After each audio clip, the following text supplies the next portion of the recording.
naman Twice. po. And hindi naman po ako nagkulang kay Joko sa pagbibigay po ng assurance and yung dapat po na ibigay ko as a partner niya. Hindi naman po ako nagkulang doon. Okay. Yun naman yung naitatanong ko lang.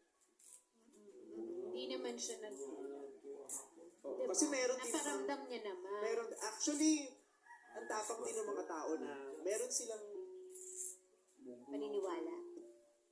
pinangahawakan na hindi, di ba? Yung kaya nilang panindigan yon Yeah. ng, di ba sinasabi nila pag love ka, di ba? Sacrifice ka ng sacrifice, give ka ng give. Pero hindi.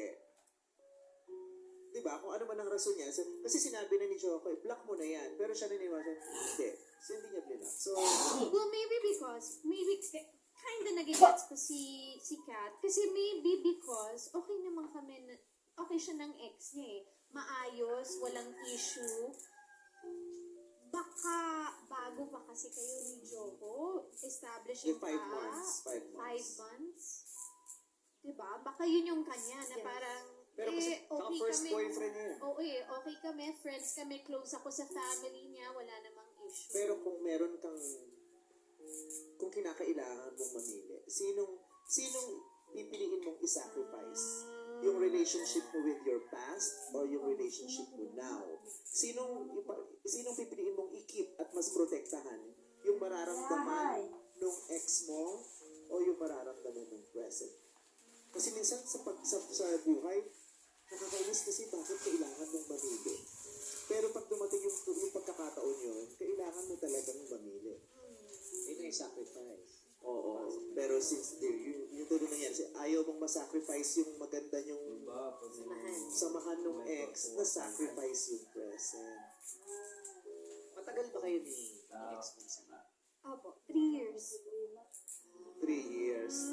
Pero okay, ikaw naman, Joko. Kasi kung ayaw Anong lang lago mo sa 3 years na yung advice, di ba? Hindi, kunyari, kasi di ba, kailangan isa sa inyo mag-adjust eh. Kung siya, hindi niya mabigay sa'yo yun, hindi mo ba kaya unawain na lang? Tanong lang naman, hindi mo ba kaya unawain ko na lang kaysa mag-away kami, kaysa magalit At saka may pinagsamahan naman sila. Akin advice nung una, ginagawa ko yun. Kumbaga, siyempre, compromise ako eh. Kumbaga, iintindihin ko.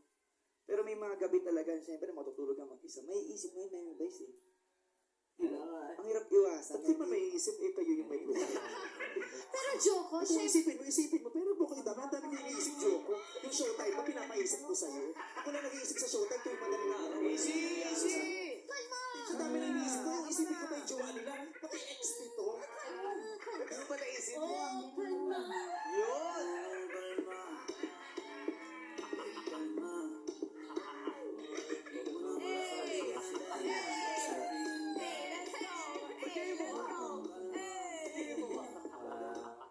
Nagkikit-kit eh.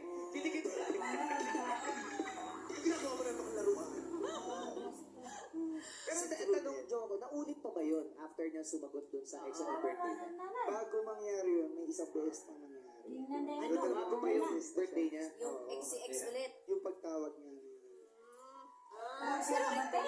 Diba sabi kasi ni Joko, kasi may trauma na siya sa mga,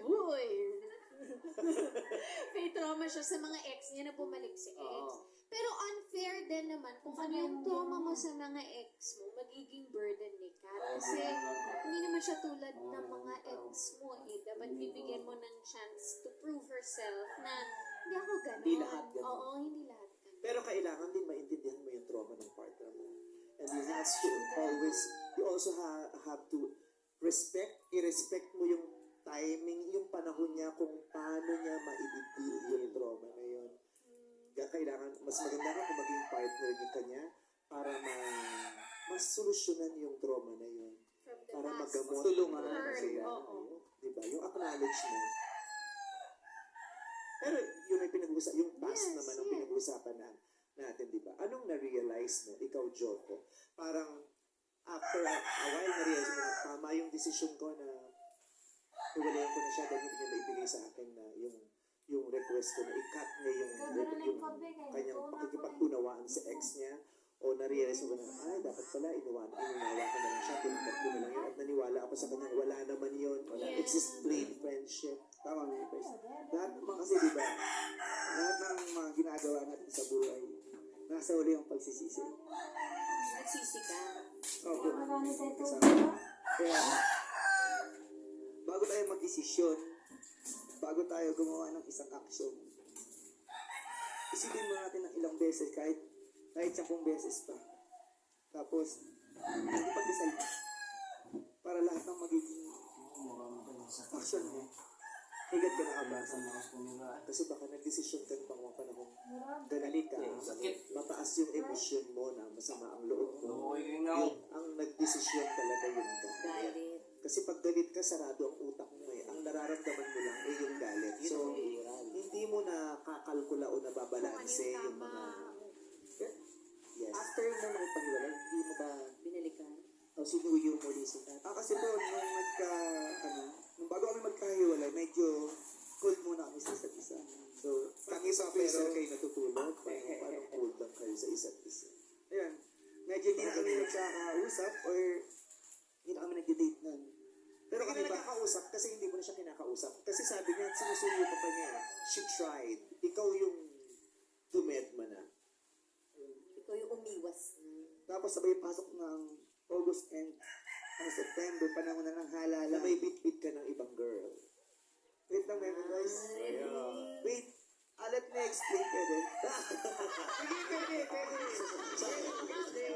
Nakakatawa yung wait. Diba? Pinas forward natin. Pwede. Sabi ni Kat. Totoo likat eh. Kaya inaabogada ko si Kat dito sa portion na to. Sige, may price. Di ba? Joke lang, joke lang. Halalan, campaign period. So, meron kami mga house to house nun. Meron akong mga tinatawag na Jocos Angels. Ayun. Sila yung mga namimigay ng Hindi flyers. totoo yan. Sa mga eleksyon, kahit yung mga kagawad, mga chairman, meron, nagdasama sila ng mga magagandang tao sa likod nila para Paano makahatak mabigyan ng ng flyers? atensyon. Tama ba? Flyers? Yes, yeah. Kung yung iba nagdadala ng artista para makakuha ng attention, yung iba Yes, nagdadala yes. ng mga magaganda o mga gwapo o mga, di ba, para Models. makahawak ng, makahatak Ang taray lang nang ang pangalan, no? Jocos Angels. Angels. Tapos, meron ka ba mga Cats Devils? Meron ka ba mga Cats Devils? Kalaban ng mga Jocos Angels, mga Cats Devils.